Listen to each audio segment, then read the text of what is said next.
You're listening to Radio Kidnappers, voice of Hawke's Bay. This is a program called Peak Performance.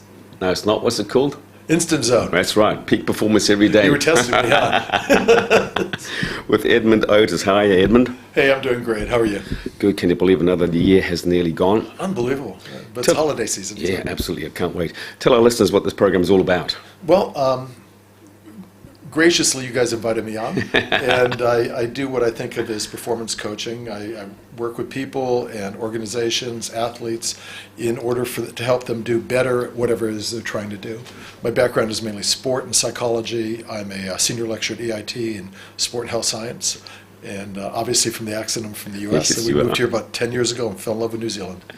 Now, some people might think that if you're good at something like sport, you don't need any coaching. Well, why would you? I mean, if you're good, aren't you? Yeah, you would think that, but if you look at the best athletes in the world, all of them have coaches, right? And coaching is different at different levels. I mean, and now we tend to use coaching because of the examples of sport. You know, you look at Tiger Woods, you look at Federer, you look at the All Blacks, you look at the Knicks, you look at any team in the world, any athlete. The better we are, often we need coaching for a variety of reasons. Sure. And often the coach doesn't or can't be better than the athlete. Otherwise, they'd be out in the field. Yeah. But the coach can give some perspective, and sometimes the coach understands you in ways that you don't understand yourself. You know, back in the day, I think we used to call coaching mentoring. Mm-hmm. You know, we would have mentors or like apprenticeship. But what we see now is if you really want to perform well, frequently having a different perspective is important. I can understand why you might need a performance coach which says, hey, look, you need to build up your strength. This is how you do that. You need to run faster, so we get a guy who's good at running. Why do we need a mind coach? You need a coach. Well, I mean, you don't need a coach, but coaching can apply to everything. The question is always, how well do you do what you want to do? And then the real question is, how well do you do what you want to do when the outcome is important? Because immediately what we talk about is stress. Okay, if I'm in a situation where the outcome is important, I'm going to feel stress or an urgency. And I'm not one of the psychologists that thinks stress is bad for you. Stress is fine. Yeah. Everybody experiences stress. But the stress tells you there's urgency here. Then how do I reduce that urgency? You look at athletes all day long. I mean, you know, there's a million young men or young people, young athletes who could put the ball through the hoop on a basketball court 9 times out of 10. Mm-hmm. There's far fewer of them who can do that when they're on TV and 20 million people are watching and it's the last 5 seconds of the game. So frequently what you need is coaching. You know, there's different areas. You need coaching to help your technique, right, what you're actually doing. You need coaching to help your strategy, how you think about things. And you need coaching to help you control your emotions so you can use that energy in the best way possible. And if that works for sport, you know, my background, that works for everything. Yeah.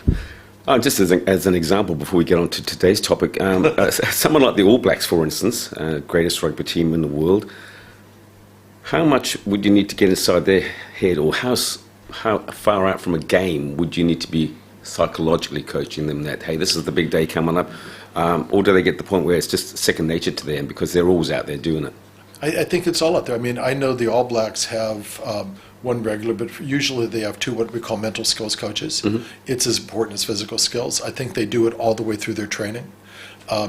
You know, at times you need it at the point of the game, but a lot of it has to do with what stage are you in, right? In your early season, what should you be thinking? What should you be working on? You know, right before a game, what should you be thinking on? Sometimes in a game, how do you evaluate afterwards? So it's an ongoing process. If nothing else, I was just talking to a friend today, a lot of what we do, and it sounds almost, you know, boring in a sense, is a lot of what we do, it's about prioritizing. How well do you figure out how to use your energy? Now, for some people, prioritizing is, do I have a savings account, a retirement account? You know, but for some people, prioritizing is, I have 3 options right now. 2 of them make me nervous. What should I do? That's about prioritizing. Yeah. But I suppose those high-performance athletes, they're not thinking on the field, now Edmond told me to do this and Edmond told me to do that. Otherwise, they'd be useless, wouldn't they? Absolutely useless. And then they would blame me or whoever. That's right. So how does that work? Well, there's a lot of ways. I mean, one of the things that I work on or that I focus on, and everybody has a little different approach. One of the things I think about, and big in sport, is what we call visualization. And visualization has to do with a good athlete will think about the action he's going to do over and over and over again and rehearse it and see it in his brain. And that's fine. And what we found out from research is that everybody visualizes. The trouble is the good athletes can make the ball go through the hoop. Yeah. The bad athletes can't even hit the rim. Yeah. Right? You know, but to take it away from that, really visualization is just fantasizing. Yeah. You fantasize what you're going to do in a focused area. One of the things we recognize is what we can also do is visualize how we should feel. Right? Without thinking about it, everybody can have a daydream and get happy. Yeah. Or everybody can think about something that made them mad and get upset. Or everybody can think about one thing or another, one fantasy they want or another, and become excited about that. The question is, can we control that? Yeah. Right? Before I step out on the court, my sport's karate, before I step out on the floor, can I help myself, can I visualize myself being as engaged and focused and relaxed and calm as possible? I try to do that when I come in here. I don't want to stumble over as many words as I usually do. That's right. So everybody kind of prepares himself. The trouble is we often forget to prepare ourselves when something is really urgent. We freak out. What's the most important part of the exercise? Having the talent in the first place, or having the mindset, or do they go hand in hand? They go hand in hand. There used to be a guy a long time ago who says that everybody can become an expert, but you have to do it 10,000 times. Yeah. And that's true. That's true. But just because you're an expert doesn't mean you're the best. Mm-hmm. We have to accept the fact that natural ability and aptitude have a tremendous amount to do with it, but it doesn't have as much to do with it as the willingness to try and to work hard and work ethic. And again, it's flexibility. If you're too rigid, it doesn't work because, again, the parallel, real life, sport, what you're preparing yourself for is situations where you don't know what the hell's going to happen. Right? You don't know what's going to happen. That's why it's a sport. You wake up during the day, you have a meeting, or you have to interview somebody, or you're developing a project, you ask somebody to marry you. You don't know what's going to happen. So you want to prepare enough so that you can be as spontaneous as possible. Indeed. As today's topic is, are people less intelligent than they seem to be now? What they were before. What's that effect? You used a different word. We can't say. Yeah, I used a different word. I think I said it's kind of around the fact, are people really getting stupid, or are we just focusing on that kind of stuff? What's going on with that? I wonder, I read a couple of brief articles before we came in here, and one of the articles said that there did seem, in fact, to be a decline in IQs. And this study was done back in the 1970s when we didn't really have social media. Yeah. And so what they're saying is you can't really blame social media now, which is what you're quite prone to do, that you're quite prone to say, oh, yeah, we should be getting off our tablets and our phones and getting outside because it just messes with our head. But how do you explain that? It's worse than that. First of all, I don't think we can stop social media, but you can certainly blame it. I don't know what happened in the 70s. But what I do know, if you look at IQ, if anybody's interested in it, IQ is an intelligence quotient. Yep. It's just a range. But all it is a comparison of how much you know compared to how much other people know. Right? It's not a definite. Right? So if we say I have 100 IQ. Yeah, that's about the average. That's the average. That means I know about as much stuff as the average people know. That's all it is. It doesn't necessarily indicate how smart I am or not. The trouble is right now what we seem to be seeing, and again, I'm going to jump right ahead to blaming social media, is that unfortunately with social media, people are able to be more selective into what they focus on. Right? I don't know if anybody listening to this remembers, but remember record stores? Yep. Okay, so you go into a record store and you're interested in record, and you would have to thumb through a lot of different records to find the one you want. Mm-hmm. And on the way there, you go, I might try listening to this. Or if you go to a bookstore, okay, or any of that, you go through a catalog. Okay, even what you wear, you go to a store and you figure what shirt you're going to buy. Nowadays, and it's efficient, what we see is that people only focus on the type of stuff they already know they like. They focus on the information they're interested in. They go buy the kind of clothes they want to buy. So what we're doing is we're limiting, because it's efficient, our range and our exposure, which I believe is going to cause us to have less general knowledge about more and more things. I wonder, though, that's quite a broad brush statement that you know had there. That's, that's what I'm known for. But I imagine even like when I was growing up and starting work in the 60s and the 70s, I found a clothing store which appealed to me. I always went to that store. Yeah. Had my account there, so I went in there, and I didn't think about going to that store down the road there because this guy fulfilled my needs. There is nothing wrong with that. I'm not saying that. But what I am saying is what we seem to see is, for example, if there was somebody who is interested in what's happening in the world and what's happening in the news, not only do we get to pick general news where it's kind of open, the whole thing about fake news and this and that. Sure. Okay, not only do we take that, but because and I have my phone right here. Yeah. Because I look at a certain news story, there's something that goes on here or somewhere that will now send me stories that are similar to the one I looked at. Mm-hmm. So what's happening is we almost have to force ourselves to be interested in other things.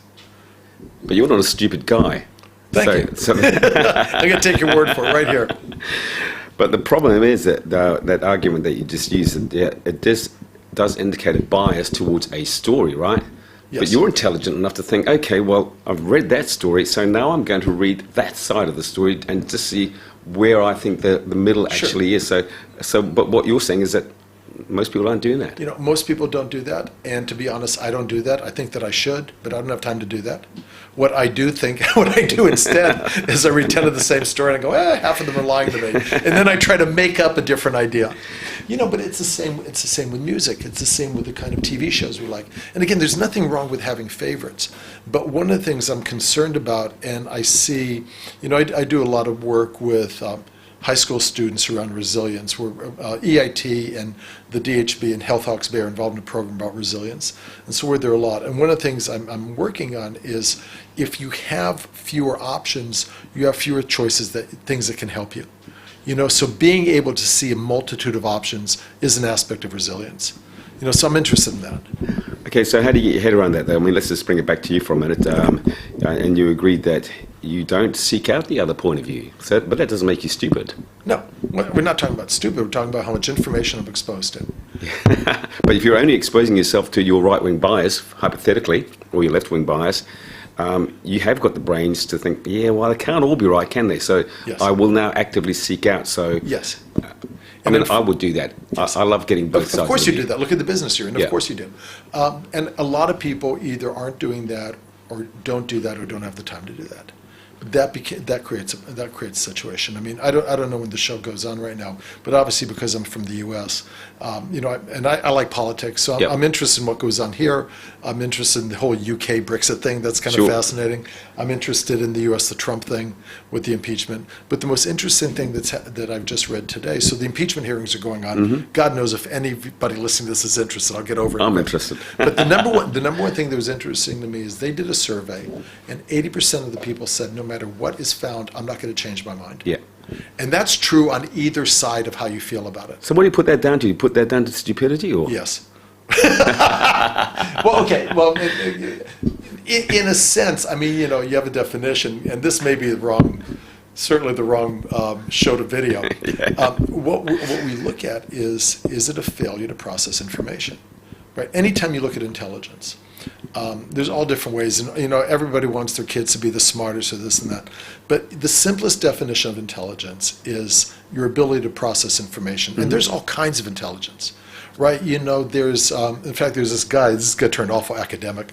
There's this guy named Gardner who was disgusted by the fact that IQ tests were so narrow, and they eliminated lots and lots of people, which is absolutely true. I mean, in the old days, an IQ test is literally how well you read and write and how well you do math.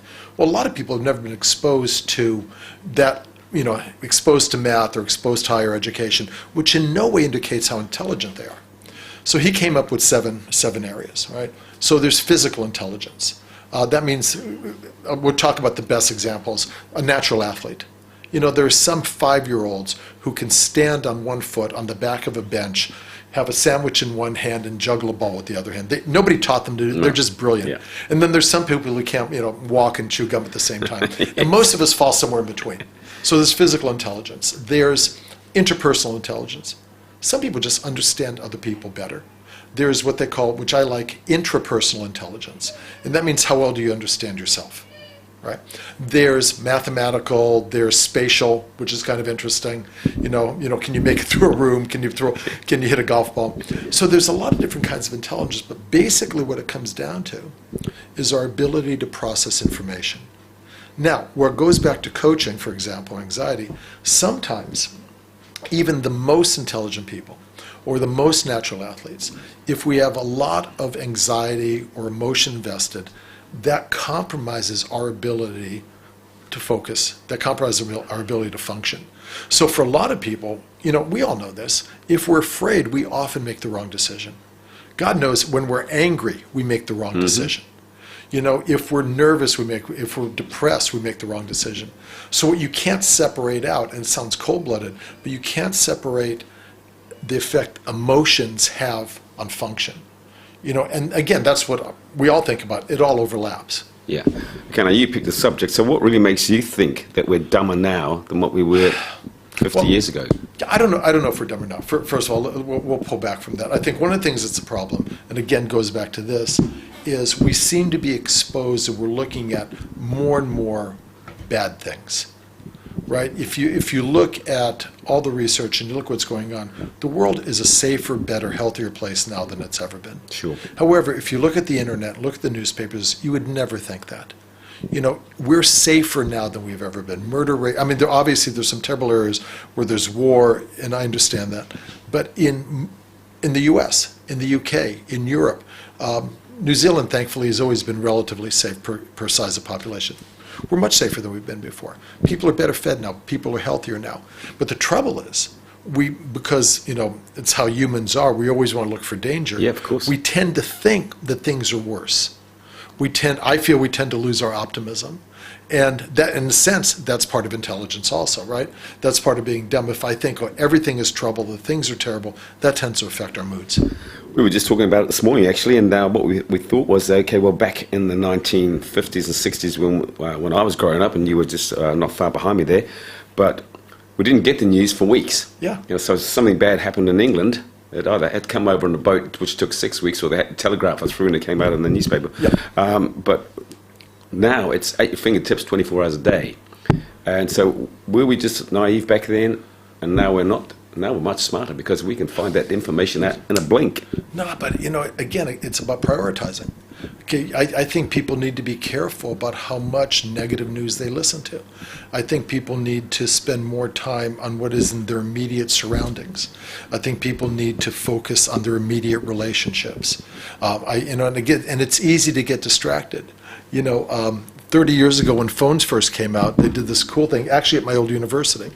And, people have a lot of social hesitancy, and so they had phones, and new phones came out, and they figured out, they had some kind of scanner, that 30% of the students on university campuses are walking around like this. There was nobody on the phone. They were just doing it so they didn't have to talk to other people, which I don't blame them. But I think part of the things we see, if you take it back to performance, and, from my martial arts stuff, you talk about Zen, I think we're losing the ability to be able to focus on the immediate. Okay, to be able to absolutely focus on what am I doing now and what should I do, and finding areas where there is relatively no stress. I suppose people might think, okay, what is the immediate? I mean, the immediate is right here in your hand. Let's find out what's happening about Brexit right now. That's immediate, isn't it? No. What's your immediate? My immediate is this going on right here with you. Yeah. That's the immediate. This is, and again, there's nothing wrong with this. I know every show, it turns out we should change the name of the show to, Edmond thinks technology is death. But every show I talk about, I know with this, I sound like the guy, right? We're not going to use flame in our cave. Yeah. The wheel is evil. But what this does is this allows us to focus on things where we are not. By definition, this tells us that everything somewhere else is more interesting when we're where we are. So what you look at family functioning. Families that have periods of time where there's no phones and no devices, they maybe eat breakfast together, they dinner together, they watch TV together, do whatever. No devices, no phones, report being happier. Sure. Just last week there was it took a university to do a psychology experiment, and they got their psychology students, they got 50 of them, to put their phone, not use a phone for a week. They were shaking, I bet, at the end of it. At the end of the week, you can look it up, it's just, at the end of the week, they were delighted. They said it's the best week they can remember having. They were more efficient, they accomplished more work, they had a better time. This is a good tool, but it's really causing a tremendous amount of flux as far as the human condition is concerned. I wonder, though, probably anyone listening to what you just said, no one's going to disagree with you. You're right on the button as far as I'm concerned as well. Yeah. But why do you think, as a world, why have we embraced that technologies to the point where we completely disregard what you've just said? Because we're junkies. We're addicted. Everybody, we are addicted to the internet. And no, it's funny, but that's the exact reality. Okay, the nature of addiction is is the cost of it greater than the benefit? And sometimes we don't realize, but I'm sitting with a good mate of mine we haven't seen for a while, but we both know we're doing business. Yeah. And so we meet for coffee, we spend 40 minutes on our phone. There's nothing wrong with that, except we may have missed the opportunity to actually connect with each other. Yeah. And humans are sensation junkies. We want as much sensation as possible for as little energy as possible. And bad news sells, doesn't it? I mean, Yeah. no one wants to read a good news story about, say, for instance, Donald Trump. They just want to hear the bad stuff. You want to hear the bad stuff all the time. And we seek it out. Yeah, but again, that makes sense as far as human nature is concerned. Okay, part of us is because we're relatively smart, and our main capability that separates us from other animals is our intelligence, is our brain. We're not that strong, we're not that fast, we don't have claws, we don't have big teeth, so we have to think our way through it, right? So we have tools. So humans are designed, if we hear a loud noise, we prepare for danger. The natural instinct is not to go, "Ooh, what's that?" First thing you go, "Ooh," but that's just a defense mechanism. There's nothing wrong with that. But it's becoming hyperstimulated. So we look at always danger, and what we say to ourselves is, maybe that could be us, or that isn't me. There's some real interesting, cool social science research about this. Is the process, the thinking process, is the reason we look at dangerous things on TV, right? Right now they're the Hong Kong riots. Part of our brain looks at that and says, "That's not me. I'm okay." So by looking at danger that's happening to others, part of it reinforces the fact that we're fine.